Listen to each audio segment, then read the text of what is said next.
Panorama থেকে panorama থেকে তোমার বাড়ি 10 কিলোমিটার। কি করে 10 কিলোমিটার? আমার রোজ আমার বাড়ি। হ্যাঁ, খুব সুন্দর সিনটা। কি করে এখানে পিকনিক করে না? অসম্ভব। এখানে পিকনিক করে। হ্যালো বন্ধুগণ, সকলে কেমন আছেন? আশা করছি ভালো আছেন, আমরাও ভালো আছি। দেখতে দেখতে আরেকটা বছর চলে গেল, 2024 পেরিয়ে গিয়ে 2025 চলে এলো। দেখা যাক নতুন কিছু হয় কিনা। এখন এবছর নতুন আমার আশা যে আমার ব্লগটা যদি একটু ভাইরাল হয়, আপনাদের দয়ায় যদি আমার ফলোয়ার্সটা বাড়ে বা কিছু।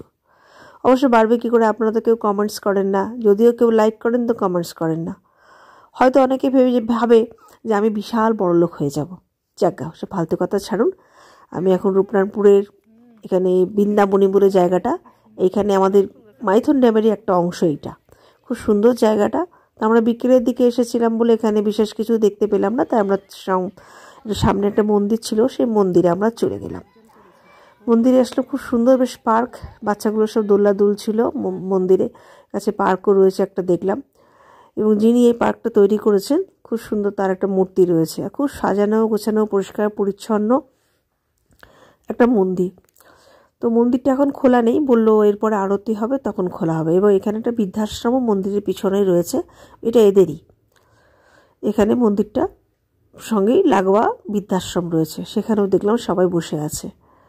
তা আমরা জিজ্ঞেস করলাম ফটো তুলতে পারবো কি না, বললো যে সেলফি তুলবেন না, বাদ বাকি আপনারা ফটো তুলুন, তাতে কোনো আমাদের আপত্তি নেই।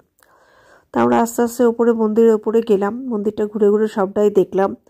সত্যি খুব সুন্দর লাগলো। দিনের বেলায় এরা তো খুবই ভালো লাগতো, কিন্তু আমরা সন্ধ্যের মুখোমুখি এসেছি, তাই জন্য আমরা পিছন দিকটা যেতে পারলাম না, বেশ অন্ধকার হয়ে আছে।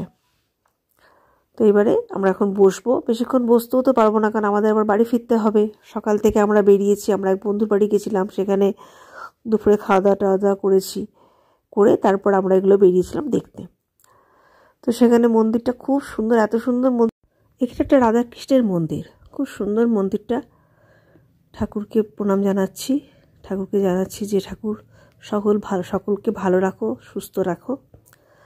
এই বলে প্রণাম করার পরে আমরা বেরিয়ে গেলাম। ওখানে খুব সুন্দর ভজন হচ্ছিল, মাইকেই বাজছিল, কিন্তু আমরা ওখানে বসতে পারলাম না, আমাদের বেরিয়ে যেতে হবে। আর গানগুলো আপনাদেরকে শোনাতে পারবো না, কারণ কি সবই কপিরাইট খেয়ে যাচ্ছে। থেকে আমরা বেরিয়ে পড়লাম, সন্ধে হয়েই গেছে, তো একটু শীত শীত ভালোই লাগছে, ঠান্ডা হাওয়াও দিচ্ছে। তো আমরা একটু চা খাবো সবাই ঠিক করলাম। তো খুব সুন্দর পুরো বাঁশের বেড়া দিয়েই তৈরি, বেতের পুরো বাঁশেরই সব কেটে কেটে সব বেঞ্চের মতন করেছে। বলে পিছনটা দেখে আসুন ম্যাডাম, আমাকে বললো ঠিক আছে চলো দেখে আসি কীরকম পিছনটা। পিছনটাতে আবার কি সুন্দর একদম সেই বাঁশ দিয়ে জায়গা, বেঞ্চের মতন করে রেখেছে। এখানে নাকি দুপুরবেলা সবাই বসে চা জল খেতে পারে। আমরা ওখানে একটু চা খেলাম, চাটা খুব সুন্দর করেছিল সত্যি। আমরা সবাই চাটা খেয়ে আমরা এবারে বেরিয়ে পড়বো নিজের নিজের বাড়ির উদ্দেশ্যে। সবাই সঙ্গে থাকুন, ভালো থাকুন, আর 2025 আপনাদের ভালো কাটুক এই আশাই করি। আর অবশ্যই লাইক, কমেন্টস আর শেয়ার করবেন। অনেক অনেক ধন্যবাদ সকলকে। ঠিক আছে, টাটা, আমরা আসছি, বাই বাই। আপনারা একদিন দাদা বাই বাই, টাটা টাটা। তাহলে সাজিয়ে ডেকে নেওয়া যাবে যদি ওরা ফ্রি থাকে। ওকে ওকে ওকে ওকে, বাই বাই।